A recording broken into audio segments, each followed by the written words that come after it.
YouTube, what's up with you? If you don't know who I am Prince Games. This is sort of my side channel, my passion channel.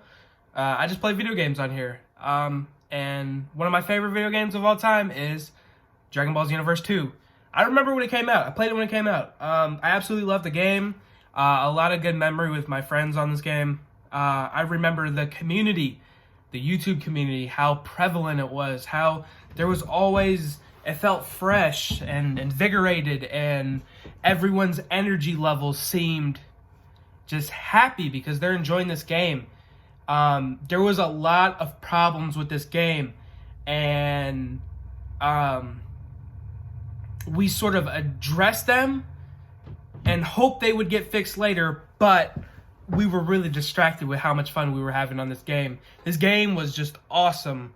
Right around 2018. The game came out 2016, so around the beginning of 2018, middle of 2018, we started to feel like, what's going on, right?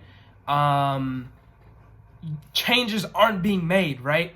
What's wrong with this game? Like, what direction are you working on this? Let us know. There was no communication between Bandai and the fans, no connection or no communication between Xenoverse and the fans. I've been in a lot of video game communities. A lot of them have a sort of designated role where someone is a direct line of communication on Twitter between the fan base and the company, and they kind of let you know what's going on, what can they talk about, what can't they talk about, what's in the works, what do they want to see, things like that, right? Xenoverse never had that. We never had any line of communication to where we can express our frustrations and everything like that. And that was a recipe for disaster. But here's the thing. Here's where it really went wrong. I feel like we don't have anyone to blame for the state of Xenoverse other than ourselves. And the reason I mean that is we were distracted by the good times that we did have on the game. So we always hope for more, right? But we should have organized at that point when our demands weren't being met, and we should have retaliated. We would have been like, we should have hurt their pockets.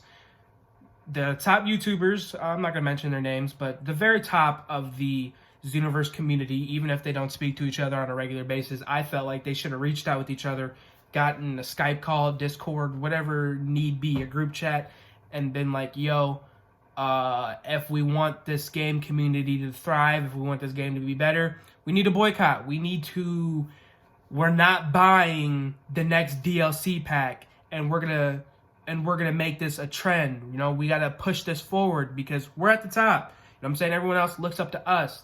And that sort of alternate feature, I can see where our demands would have been met, and we would have had things like customizable movesets and auras and things like that, and more things to do in Kaitan City, maybe a better netcode that's kind of pushing it. I would expect to see something like that in Xenoverse 3, or they could have just stopped supporting the game and moved on to Xenoverse 3. Either of those two options would have been perfect, but we did not do that. Community started dying. It went on a negative trend up until around Dragon Ball really hit its peak with Ultra Instinct. It kind of spiked. But then the hype went back down again, you know what I'm saying? Because Dragon Ball, that was the peak of Dragon Ball Super. Like the Ultra Instinct, the ending tournament. Oh, dude, we were hyped. I remember being a big Dragon Ball fan, being hyped for that. You know what I'm saying? I love that little era we went through. But things, again, went on a decline. And you can sort of see it in the content creators. I'm not calling nobody out, but they feel like a husk of what they were. You can tell their energy level is low. But they try to disguise it, and they try to get hype with the game, but it's fractious, right? And there's nothing wrong with that. When you hop on the camera, you need to be hype, you need to entertain, right? All I'm pointing out is I can kind of see how they feel with the game. I can tell they're not having fun with this. They're just doing this as a means for their YouTube channel. Their YouTube channel is engraved within Dragon Ball. That's the path they're taking, right? So it's kind of sad. This is sort of my open letter to Xenoverse, Bandai, Dimps, whoever has a decision. The fact that you haven't even started on Dragon Ball Xenoverse 3 is disgusting. And I know you're like, no, it's probably in works. No. They recently just bought the domain name for Xenoverse 3, which means there's no production, let alone development been started. It's only a talk. Xenoverse 3 could never be created. It's only a talk. It's only an option on the table of what they're looking at with Dragon Ball games, because Dragon Ball Kakarot and Fighter Z was super successful, so Dragon Ball games are they're still gonna be made. They're not stupid. Xenoverse 3 is gonna be made. Xenoverse made a lot of money. Xenoverse 3 will be made, but the fact that it still hasn't been made is because they kept releasing these packs and we kept buying them, and you know what I'm saying? If they in their heads, they're like, yo, if we can create these DLC packs, which doesn't cost us very much to pay the people who made it, put a little money in our pocket, if we can creating these and they keep buying it, shit, we're not gonna stop. You know what I'm saying? So that negative connotation that kept going, and look at us now. We're in the end of 2020. PyCon was released. I know your favorite YouTubers probably gonna put on this fake. I hope they're not, but they're gonna put on this fake expression. Yo, PyCon, bro! Oh shit, we got Bardock's clothes, bro! Oh shit, we got Gine's clothes. We got new moves, and it's it's sad, bro. It's really sad, bro. I love PyCon, you know what I'm saying, but still, this is a CAC. This is a cat game, right? Our created characters should have been prioritized. Listen, I love playing with the cast, but this game resolves around the CACs. There's still so many things missing with CACs. Transformations, you know what I'm saying? New races and new fighting styles and new auras and that never got implemented, right? Because it would take too much time and too much creativity to put in. Why when you can just go have a small team work on a new character and maybe a new stage or something for nothing, right? That's where they're at. It's super sad to see, but that's where we're at. So your favorite YouTuber is going to be hyped about this and try and convince you to be hyped about this, but really inside they're depressed with this game. They're depressed of seeing this game because we had such high hopes for it and we were never given that, man. So yeah, that's my letter to Bandai. Hopefully you can get developed or start developing Xenoverse 3 soon, and hopefully it's way better than Xenoverse 2. Hopefully we don't have to have this discussion sometime in the future with Xenoverse 3. Hopefully you have a better netcode.